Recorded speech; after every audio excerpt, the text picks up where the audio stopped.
Boa noite, doutora, tudo bem consigo? Nesse programa, parece-me que é a primeira vez que tu fazes por o aplicativo Zoom, é isso mesmo? Boa noite. Isso. Minha primeira entrevista pelo Zoom, boa noite, tudo certo? Estamos aí, né? Tentando melhorar a prestação de serviço para a comunidade de Joinville, tanto a nível de polícia quanto a nível de Detran. Muito bem. Deixa eu te perguntar uma coisa. Você é hoje uma pessoa referência na segurança pública em Santa Catarina, mas tem gente que não conhece bem a história, né, a tua biografia, de onde é que tu és, como é que tu ingressou na polícia. Tu podia rapidamente falar um pouquinho sobre essa tua passagem de Nossa, vida? muito obrigada pela referência. Não, não é para tanto, mas fico muito agradecida aí pelo elogio. Eu sou paranaense, né? Sou paranaense, a minha família está sediada em Curitiba, então a localização de Joinville é muito boa para mim, né? Muito próximo ali dos meus vínculos familiares, meus vínculos afetivos. E eu sou uma paranaense que desde criança queria morar em Santa Catarina, sabe? Isso é algo que eu gosto de contar. Eu passava as férias de verão, veraneio, no litoral catarinense, como muitos outros paranaenses fazem, né? Uhum. E desde criança, então, tinha o desejo de morar em Santa Catarina. Sou delegada de polícia há 14 anos, iniciei no Oeste Catarinense, do Oeste já fui para o Planalto Norte, depois Litoral, trabalhei em Barra Velha e agora em Joinville. Então, antes de exercer essa função hoje, que eu exerço hoje, eu fui advogada no estado do Paraná, né, advogava na área criminal e assessora do Ministério Público no estado do Paraná. Então, trabalhei tanto no Centro de Apoio de Proteção ao Patrimônio Público, o que é muito bom, o que é uma experiência muito boa, pois nos dá uma noção muito clara e segura de improbidade, né, de atos que possam, por exemplo, configurar improbidade administrativa. E depois na Procuradoria de Justiça Criminal, atuando com foco nos crimes contra a vida. Então, digamos que o crime, ou atuar, ou melhor, atuar com direito criminal, sempre me acompanhou desde estudante, em toda a trajetória profissional. Mas é uma mudança aí importante, porque as tuas atividades anteriores significava que você tinha muito mais um comportamento, digamos, de escritório, não é de papel, mas houve um bom Uhum, momento da tua vida que tu passou para a linha de frente, né, com a arma, enfrentando o uhum. bandido. Onde é que foi esse gap? Onde é que foi essa mudança? Isso não te amedrontou, ao contrário, deve ter te fortalecido, é isso? Sim, sim. Essa mudança ocorreu no início de carreira. Então, a carreira de delegado de polícia, após a aprovação do concurso, nós temos uma prova teórica, uma prova física, a gente passa por um longo treinamento na Academia da Polícia Civil de Santa Catarina. Um minutinho, está chegando aqui o material. Isso, muito obrigada. Então, após esse período, ainda confesso que durante o curso de formação, onde a gente tem uma série de treinamentos, né, uma capacitação para a utilização de arma de fogo, veículos, após durante esse treinamento, confesso que eu ainda não tinha me encontrado, né? Onde que foi ocorrer essa transformação? Na minha primeira comarca, que foi a comarca de Ceará, no oeste de Santa Catarina, e eu me lembro com mais ou menos aproximadamente 15 dias ali de início da função, né, nova, começando a conhecer a nova função, foi quando eu fui a campo. Então, eu me lembro que foi feito um pedido de prisão preventiva de dois irmãos, era crime contra o patrimônio, agora eu não lembro se era uma sequência de furtos ou roubos, e acompanhei a equipe realmente para efetuar as previsões. Eu considero que foi nesse momento que eu me tornei de fato, né, policial, foi quando, como dizem, entrou no sangue, né? Foi a primeira atuação em linha de frente que me fez ter certeza de que eu não queria fazer outra coisa da vida. E qual foi o momento mais perigoso que tu viveu nessa tua caminhada até agora? Perigoso, em que sentido Na você violência, de enfrentar ali o processo do bandido, da arma, né, da violência. Olha, eu acho que não dá para mensurar aonde é mais perigoso, aonde não é, porque são várias situações que podem ocorrer. Uma situação, às vezes, aparentemente tranquila, pode ter um desfecho... Mas o que vem na tua cabeça agora? Assim, na tua cabeça, o que veio de relance? Eu acho que, por incrível que pareça, né, depois de ter atuado com tanta coisa, inclusive atuei em Joinville, diretamente com o crime organizado, numa força-tarefa, né, o Grupo de Atuação Especial de Combate ao Crime Organizado. Depois de ter atuado com tanta coisa, eu acho que a delegacia da mulher é algo que se mostrou ser uma atividade de risco. Por quê? Porque muitas vezes no rompimento de um relacionamento, né, o sujeito que não aceita, por exemplo, o rompimento de um relacionamento, ele pode se tornar extremamente perigoso.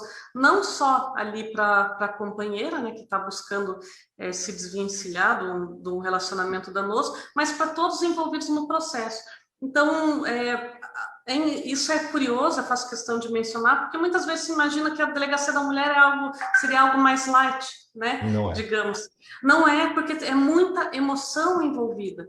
Muitas vezes o homem, né, que tem ali que pede a sua companheira, tem o seu vínculo familiar ali encerrado, e muitas vezes eles são potenciais suicidas, né? Gente que acha que não tem nada a perder, essas situações são extremamente perigosas.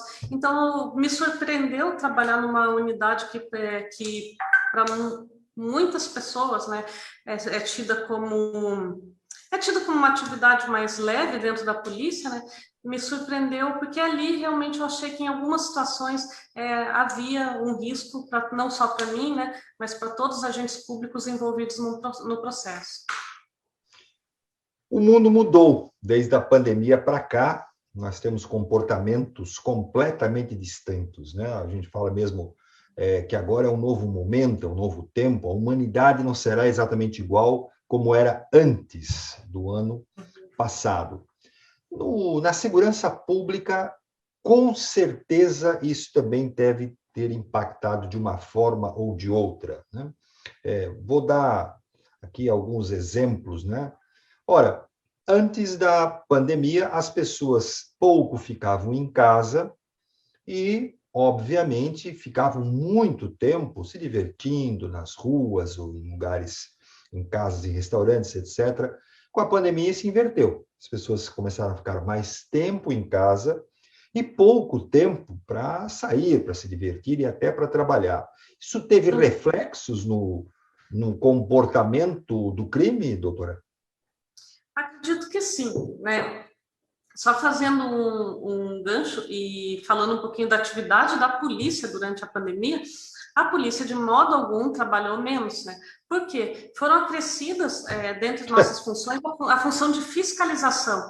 Ao contrário, né? Trabalhou-se mais, né? Vocês estão trabalhando mais do que até então, né? Com a necessidade de afastamento periódico de vários policiais, né, em razão da suspeita de contaminação ou da contaminação de fato, isso sobrecarregou também a nossa atividade. Mas em termos de criminalidade, o que nós notamos? Os índices de fato reduziram, havia um receio de acréscimo de violência doméstica, por exemplo, no período, em razão de alguns potenciais gatilhos, né? Não que isso vá fazer com que a pessoa se torne um agressor, mas seriam gatilhos para aquela pessoa já propensa, né, a um relacionamento violento. Então, a presença dos filhos em casa, a dificuldade do ensino, da atuação dos pais no ensino dos filhos, dificuldades financeiras, enfim, todo mundo realmente teve que se adaptar.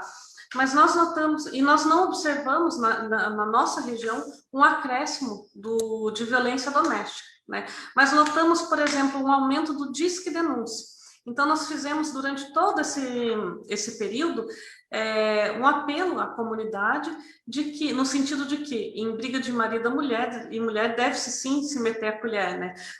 Presenciando, ouvindo uma agressão no apartamento ao lado, na residência, que fosse acionado o Disque Denúncia. Então, houve realmente um aumento do Disque Denúncia, mas mesmo assim nós não constatamos um aumento do índice de violência doméstica. O que nós notamos e os índices, de um modo geral, reduziram, mas a gente notou um aumento expressivo, que foi o material que me entregaram aqui agora, né, no número de estelionatos.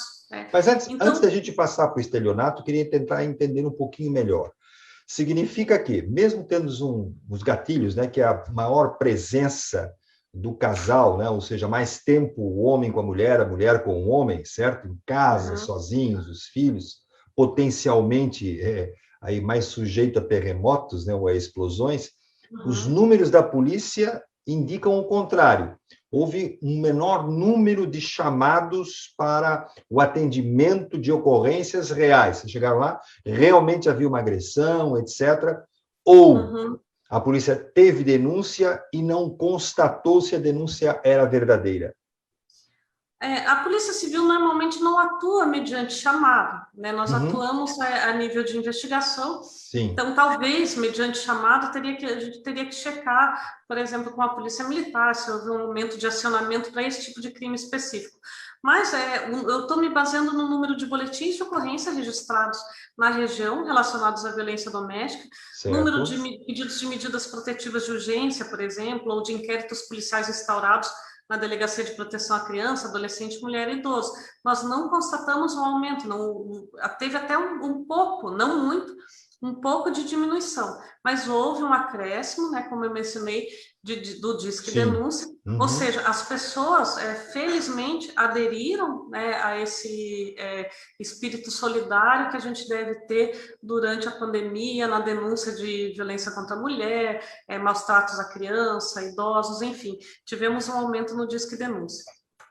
Então, agora tu estavas me dizendo sobre a quantidade que aumentou de dinheiro, perdão, de objetos que desapareceram, é isso? Não é obra de mágico, não. Não, na verdade, o estelionato, né, quando você ilude alguém para obter uma vantagem de cunho pecuniário, né? Temos aí exemplos clássicos, né? O golpe do bilhete premiado, que até hoje, semanalmente, faz vítimas em Meu Joinville, Deus. com pessoas perdendo muito dinheiro, quantias expressivas, né? Então, o estelionato é um malandro, né? Ele normalmente conta uma história bonita, te convence de que você está fazendo um bom negócio e quando você vê, teve um prejuízo É. significativo. Tivemos um aumento muito grande de estelionato e muitos praticados pelo meio virtual. Então, lamentavelmente, não foram só as pessoas de bem que se adaptaram à pandemia, né? Os bandidos acharam uma forma de ganhar dinheiro também em home office, digamos. Então golpes pela internet, desde exposição fraudulenta de imóveis para aluguel, por exemplo, né? Você aluga uma casa, deposita o dinheiro, vai lá, a casa não existe, ou tem uma outra família lá dentro, o proprietário da casa nunca alugou aquela casa. Tivemos inúmeros golpes praticados via rede social. Temos um que aumentou consideravelmente, que é a chamada sextorção, né? Não sei se o senhor já ouviu falar. Como que isso ocorre? Em média, tem algumas variações do nome, mas a ideia eu imagino que seja a mesma. Isso, né? Normalmente uma moça faz contato ali com homens via rede social, passam a trocar conversas, enfim, às vezes imagens, e a partir daí ele começa a ser chantageado, né? Normalmente aparece alguém se dizendo responsável por aquela moça, dizendo que aquela moça é menor de idade e que para não ser processado, se apresenta como autoridade pública, pasme, até como delegado de polícia, né? O golpista até se apresenta como uma autoridade que, para não tocar aquele processo adiante, precisa de tanto em dinheiro. Nós tivemos muitas pessoas perdendo dinheiro com isso. É mesmo? Tem uma quantidade expressiva disso, é? Pensei que fosse uma coisa, uma vez ou outra que tivesse acontecendo isso. Não. Isso que de casos que são registrados, que chegam até nós, né? A Uhum. pessoa muitas vezes por um constrangimento ou por acreditar que a pessoa que a está extorquindo é de fato uma autoridade, sequer procura a polícia. Então Mas aí a polícia tem como chegar nos autores do crime? Por ser um mundo virtual, eu sei que todo mundo tem o seu número, seu endereço, onde localizar-se, mas muitas vezes depende de tecnologia, de tempo, de equipe, né? Vocês têm isso? sim, tem como chegar. O que ocorre é que é o tipo de investigação burocrática, né? Uhum. Então, ela pode ser um pouco mais demorada, mas sempre há, em alguns casos, por exemplo, sequestro de dados. sequestro de dados, não houve polícia no mundo que conseguiu esclarecer isso, né? Sim. No mundo. Então, não é um problema local. Não. Então, em alguns casos, a gente não vai conseguir alcançar, não vamos conseguir dar o retorno para a comunidade. Mas em muitos, digamos, na maioria, se consegue chegar à autoria. Tem aquele golpe também do WhatsApp, né? Alguém pega uma foto tua, simula que é você, pede dinheiro emprestado para alguém, para os seus contatos, algumas pessoas acabam caindo. Nós pensamos que a melhor forma de lidar com estelionato, justamente porque é uma investigação, às vezes, um pouco mais demorada, né? Uhum. E muitas vezes não se consegue, por mais que se chegue na autoria, se esclareça quem cometeu aquele crime e até se consiga punir, muitas vezes não se recupera o dinheiro. Então, nós pensamos que a melhor forma de lidar com o estelionato é a nível preventivo, orientando, quando tem aquela história, quando a esmola é demais, o santo desconfia, desconfie, né? Às vezes um excelente negócio, o que pode parecer um excelente negócio, se você fechar no ímpeto, no afã de conseguir ali um bom lucro, pode ter um prejuízo grande. Vale sempre checar, por exemplo, um outro exemplo que teve bastante nesse período também, falsos leilões de veículos. Vale sempre checar se aquela empresa é idônea, se ela existe, se você vai alugar um imóvel, ir até o local, ver se aquele imóvel existe, se realmente vai ser alugado. Que, para você ter uma ideia, nós tivemos em 2019, em Joinville, registrados 1.832 golpes de estelionato, e a partir da pandemia, em 2020, nós fomos para 4.709. Nossa Senhora! Então, quando eu digo que o aumento dos estelionatos no período se deu de maneira expressiva, é porque de fato foi, né? 150% no aumento de cabeça, eu fiz uma conta muito rápida, mais ou menos. Mais do que dobrou. É um aumento muito grande, Enorme. Realmente nessa casa de 150%, do que chegou até nós, né? Então, desconfiar, né? Alguém fez contato, um amigo teu, através de um outro número de telefone, ou muitas vezes até do próprio terminal, porque nós tivemos aí também um acréscimo de clonagem de WhatsApp, fez contato contigo, pediu dinheiro emprestado, disse que está com dificuldade, indica a conta de uma outra pessoa. Faz o contato com esse teu conhecido, vê se é ele mesmo, entendeu? Desconfie, né? A gente tem que manter alerta e desconfiado nesse período, porque está cheio de gente ganhando dinheiro, né? Às custas às vezes da ingenuidade, né? Das pessoas. Ou nas outras áreas, né? Nos outros tipos de crime, também aconteceram alterações? Olha, o que nós tivemos no período de alteração, a gente teve vários casos de injúrias raciais, né, praticados por meios eletrônicos também. Isso, a injúria racial nós sempre registramos, se manteve no mesmo patamar antes da pandemia, pós-pandemia, mas nós notamos a utilização também do meio virtual. Então, tivemos, por exemplo, aquela situação em que numa palestra, numa associação empresarial de Joinville, um professor da Univille foi ofendido, né, com relação a elementos relacionados à sua etnia, à sua cor. Então, a gente notou também essas invasões, né, de reuniões, de palestras, né, com o intuito de tumultuar ou até de praticar um crime, né, como nesse caso a injúria racial. Então, também vale... Na questão... nos furtos, na questão dos assassinatos, dos roubos, os números mudaram em relação ao comportamento da pessoa na rua ou fora dela? Não, nós tivemos só uma diminuição significativa, né, dos demais índices, né? Joinville registrou nesse período de pandemia o menor índice de homicídios nos últimos 5 anos, por exemplo. Né? A gente teve uma redução muito expressiva também no que se refere a furtos e roubos de veículos, também no município. Então, a gente vem aí Mas isso é por conta da pandemia, tu achas, ou é por conta da atuação da polícia? Ambos, ou há uma terceira variável aí, que o clima acabou migrando? Como esses índices vinham reduzindo ali a partir de especificamente homicídio, começou a reduzir, acho que a partir de 2018, eles já vinham reduzindo, então seguiu, né? E esse é um esforço conjunto de N atores, não só às vezes não só das instituições policiais, né? Mas também da comunidade, outros órgãos, políticas públicas, enfim. Mas realmente já vinha decrescendo os índices criminais. A única coisa realmente que disparou, que nos chamou a atenção, a ponto da gente pensar, né, numa atuação a nível especializado também para esse tipo de crime, né, foram os estelionatos, notadamente praticados por meios virtuais.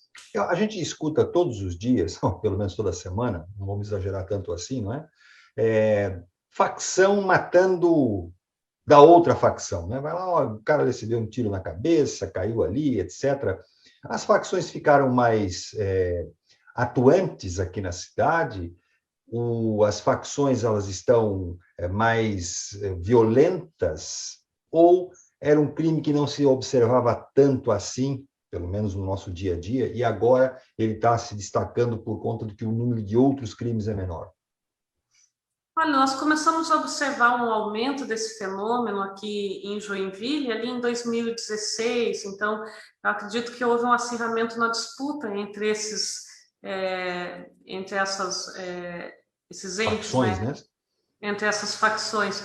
Então, o crime organizado é uma realidade, mas a polícia também tem atuado aí de forma muito firme, né? As duas polícias, né, têm atuado aí de forma muito firme. Recentemente, tivemos até uma operação conjunta com a Polícia Militar, aqui, né, com foco em crime organizado. A gente vê a todo momento, né, a GAEP também fez um trabalho recentemente relacionado a crime organizado. Então, as instituições estão atentas, né, a esse tipo de criminalidade, a forma de atuação, e, de fato, os homicídios, a grande maioria dos homicídios ocorridos estão relacionados, né, a alguma disputa aí entre faccionados.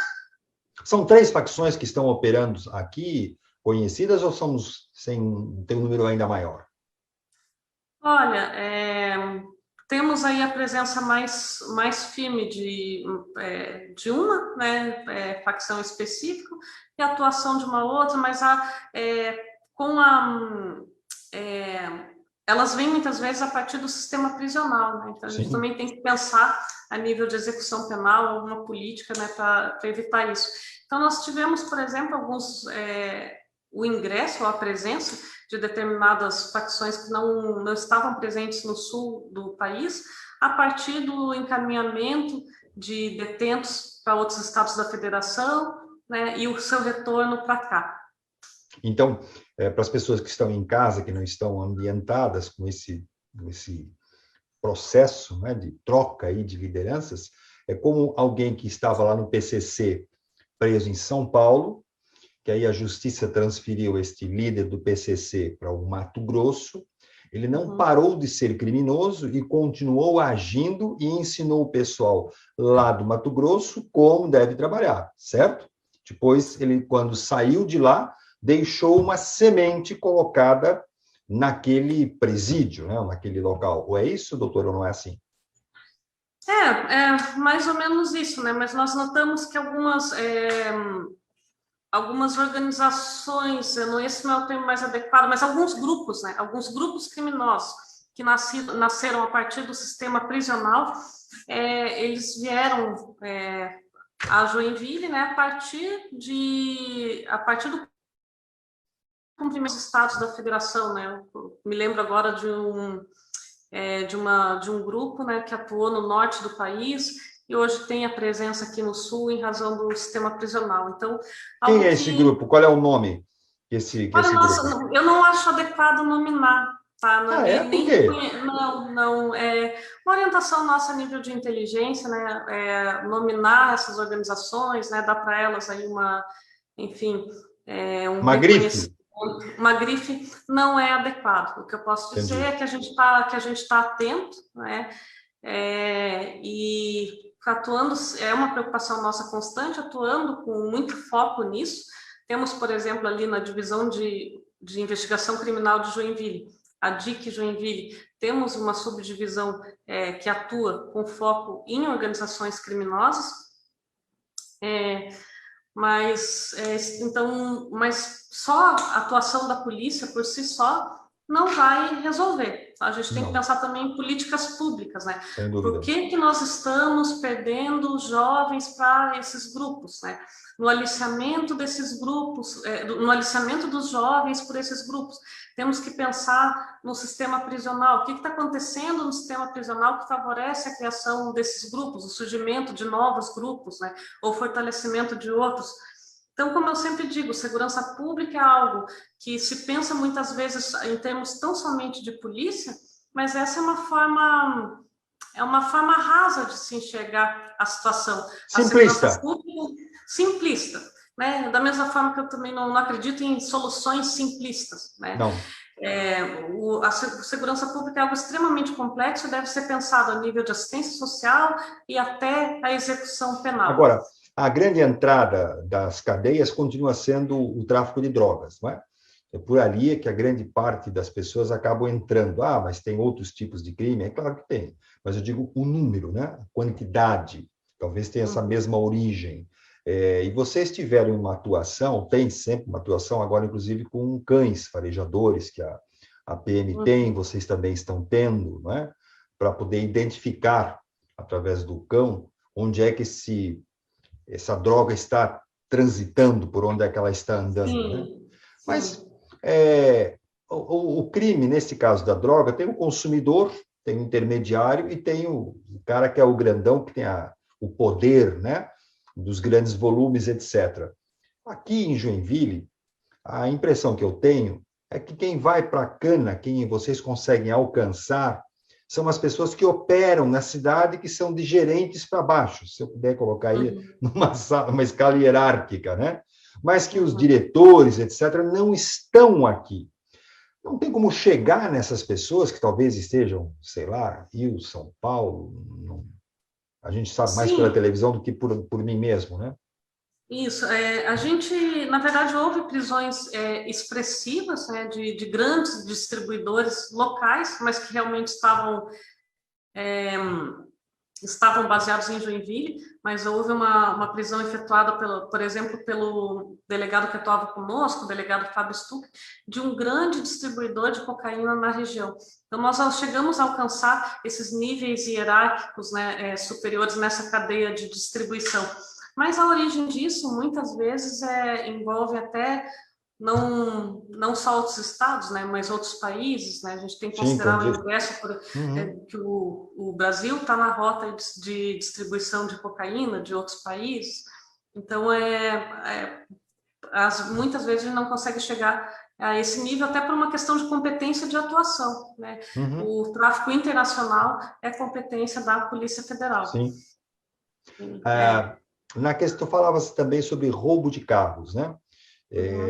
Lá atrás, eu me lembro que as estatísticas mostravam que os melhores horários para se roubar o automóvel, furtar um carro, enfim, na parte do bandido, era quando o movimento no centro da cidade era grande, quando as coisas estavam congestionadas, a polícia tinha dificuldades de ter acesso, por razões óbvias, e eles assim conseguiam sair e esconder os carros mais facilmente, até que dali a tantas horas, dias, etc., a temperatura baixasse daquele veículo e eles pudessem, então, mandar embora para os desmanches fora da cidade.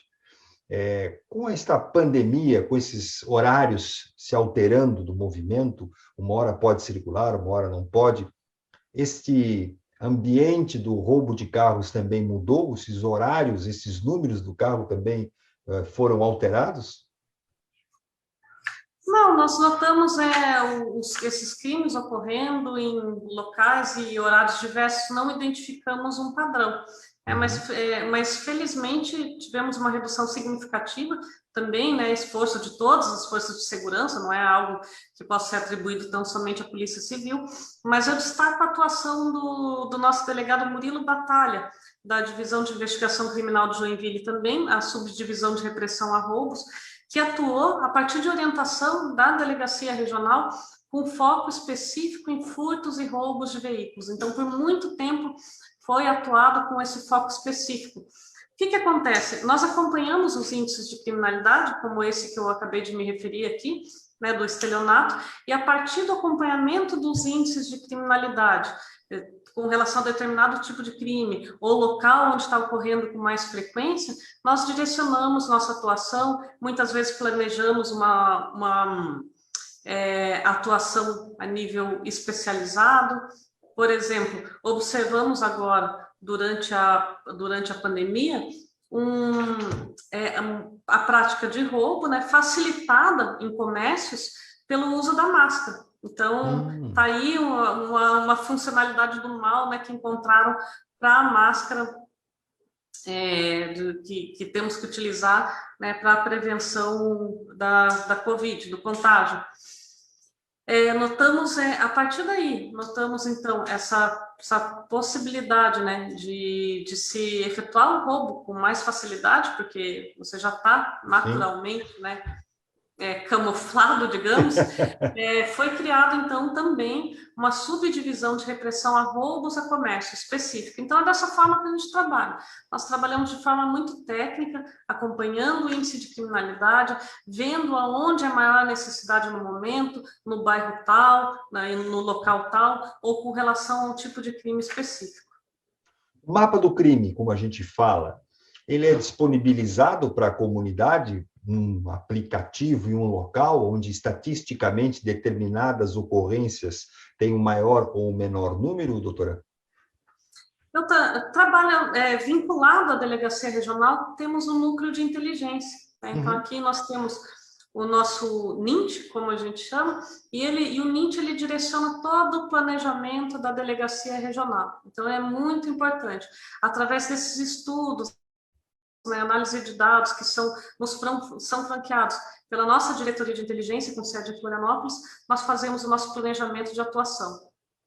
Pois é, mas as pessoas não têm acesso a esses dados, isso que eu quero dizer. Não. Por exemplo, determinado bairro, o tipo de ocorrência em maior número é tipo tal, a outra é tipo, enfim, isso a comunidade não sabe o tipo de ocorrência que lá está acontecendo em maior ou em menor número. O senhor está me perguntando se é um banco de dados ao qual a comunidade tem acesso diretamente, não. Não há, mas órgãos de imprensa, de forma recorrente, nos procuram solicitando o acesso a esses dados, e eles são direcionados para a ouvidoria. Não tenho notícia de negativa, por exemplo, né? Se for do teu interesse obter esses dados, não tenho notícia da negativa por parte da... A minha curiosidade é justamente essa, porque eu consigo ter esses dados, né, como jornalista, enfim, mas era apenas para saber se as pessoas, de uma forma geral, podem ou não ter esses dados, mas então eles são tratados como um assunto de inteligência e que, portanto, não deveriam ou não podem estar disponibilizados, até por interpretações que possam ser equivocadas, não é? Pode. Eu também acho muito complicado que alguém não técnico, não atue na área, possa interpretar esses dados realmente de uma forma equivocada. Eu já vi em outros lugares, né, que daí alguns bairros ficam marcados, né, por aquele tipo de crime. Estigmatizado. Isso. Né? E daí, para você mudar, mesmo com a atuação policial, vai lá, aquilo diminui, etc. Mas ficou, a marca está lá registrada, né? Tá, o bairro é o bairro violento. Como aqui em Joinville, estatisticamente, nós temos algumas comunidades que são identificadas como sendo as mais violentas, o que, na prática, eu sei que isso já não é mais verdade, né? O crime acaba tendo aí uma mudança de geografia, certo? Mas ficou lá, né? Tem alguns que estão... E eu não vou repetir para não aumentar ainda mais esse estigma, né? Que quanto mais você repete aquilo, mais verdade, a princípio, você está dando, né? O que até Isso, então... vai sedimentando, né? É muito complicado. Nós temos, por exemplo, um mapeamento por bairro de crimes que mexem muito com o emocional das pessoas, como, por exemplo, o abuso sexual infantil.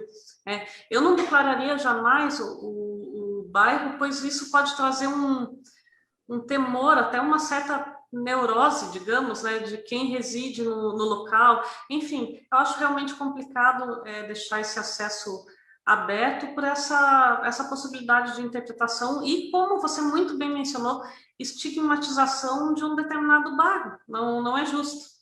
Quando você falou na questão dos crimes sexuais, também tem o físico, né, que envolve a pessoa estar ali presente, e ao virtual, normalmente lastreado aí pela questão da pornografia infantil. Também, rotineiramente, quase nós vemos pessoas presas aqui em Joinville com material pornográfico infantil. Mas, do outro lado, também o número de crimes sexuais presenciais, com a pessoa fisicamente ali, também tem acontecido ainda, ou é mais difícil, doutora? Está caindo? Não, acontece. E, infelizmente, acontece muito realmente na nossa região. Então, nós temos uma atuação muito firme da Delegacia de Proteção à Criança, Adolescente, Mulher e Idoso, né, relacionado ao abuso sexual infantil, à exploração da pornografia infantil. E confesso que quando a primeira delegacia que eu atuei em Joinville, em 2015, foi essa unidade especializada, né, confesso que me surpreendeu o elevado número de casos, né, em Joinville e região. Naquela época, foi feita uma estatística, mais ou menos uma criança a cada 3 dias vítima de abuso na região. Uma a cada 3 dias? Isso. E esse número tu achas que reduziu ou mantém-se igual? Olha, empiricamente, né, eu ainda estou no aguardo de um estudo aí durante a pandemia relacionado especificamente a esse tipo de crime, mas empiricamente acreditamos que tenha se mantido, né? Nós não notamos um aumento dos casos que chegam ao nosso conhecimento, mas é um tipo de crime realmente que ocorre com muita frequência na nossa região, lamentavelmente. Pois é. O número de casos tem um número grande porque tem mais denúncias ou não? É porque realmente eles acontecem em maior número? Eu acredito que o número de denúncias tenha aumentado, né? Da mesma forma, nós notamos, anteriormente à pandemia, nós notamos um acréscimo na violência doméstica. Pode ter ocorrido um acréscimo em si, mas eu realmente acredito que nós estamos diminuindo aquele número de casos que não chegam ao conhecimento da polícia, certo? Então, as pessoas têm denunciado mais. O abuso sexual infantil, creio que ocorra desde que o mundo é mundo, sempre ocorreu, mas ele tem, felizmente, né, tem sido mais denunciado, tem chegado mais ao nosso conhecimento, né, então, realmente acredito que não aumentou o número de casos, mas sim o número de casos que chegam ao conhecimento da polícia. Doutora, muito obrigado pela sua entrevista. Olha, teve pontos que eu fiquei feliz, né, em saber que o número de ocorrências de maior violência diminuiu na cidade. Eu fiquei curioso para saber que os crimes virtuais, ou os bandidos home officer, como nós estamos agora, também ficaram mais ativos, né? Sim, eles estão mais ativos na internet. Estão mais ativos, mas, ao mesmo tempo, eu tenho certeza que a polícia aí tem papel extraordinário nesses dias em que a sociedade viveu e continua vivendo, de dificuldades nas suas atividades do dia a dia, né? Mesmo nas suas dificuldades no seu dia a dia dentro de casa, a polícia tem um papel fundamental. Assim como a pessoa que trabalha no lixo, que recolhe, que tem que ir lá todos os dias fazer o serviço e ninguém dá bola, são invisíveis, né? Como se não existissem. Também a polícia ela é muito mais estigmatizada do que valorizada. Não, a polícia, todo mundo só acha que a polícia serve para bater, atirar e prender, quando, na verdade, ela está fazendo um trabalho que eu e outras pessoas, como tantas, não queria fazer. Ela está fazendo o trabalho de que é necessário, mas que eu não tenho ou a disposição, ou a coragem, ou a capacitação para fazê-lo. Então, por isso que eu respeito a autoridade policial, respeito o trabalho policial, do mais singelo, né? Que seja aquele que fica na frente de um local tomando conta, como à época a gente dizia, um guarda de quarteirão, né, que ficava na frente da loja, olhando, com um apitinho na boca. Todos que a gente imagina que possam trabalhar nesse conjunto, nesta cadeia, né, de segurança pública, são pessoas que devem ser valorizadas. E no teu caso, mais ainda pelo fato de você estar vindo de uma experiência de vida, ter acrescentado outros valores à tua vida e hoje chegar no momento em que você pode ser, e é, uma das responsáveis por mudar os números da violência na nossa cidade e região. Porque a autoridade policial, como você tem, no comando de uma regional, significa que se a condução for bem equilibrada, for técnica, for com uma condução importante, o resultado é menor violência. Se tivermos um comando na frente da autoridade policial esquizofrênica, né, perturbada de uma forma geral, é claro que os números da segurança pública não serão simpáticos. À medida que essa esquizofrenia aumenta, a violência o persegue, aumentando ainda mais. Portanto, parabéns pelo seu trabalho, doutora. Muito obrigada, agradeço a oportunidade e registro aqui também a importância do papel de vocês, da imprensa, principalmente durante a pandemia, tanto a título de orientação das pessoas, né? Fomos aí, foi uma enxurrada de decretos sanitários, o papel de vocês é muito importante, também na divulgação do nosso trabalho, então muito obrigada pela oportunidade, né? E precisando é só chamar. Obrigado, bom trabalho, viu? Mais uma vez.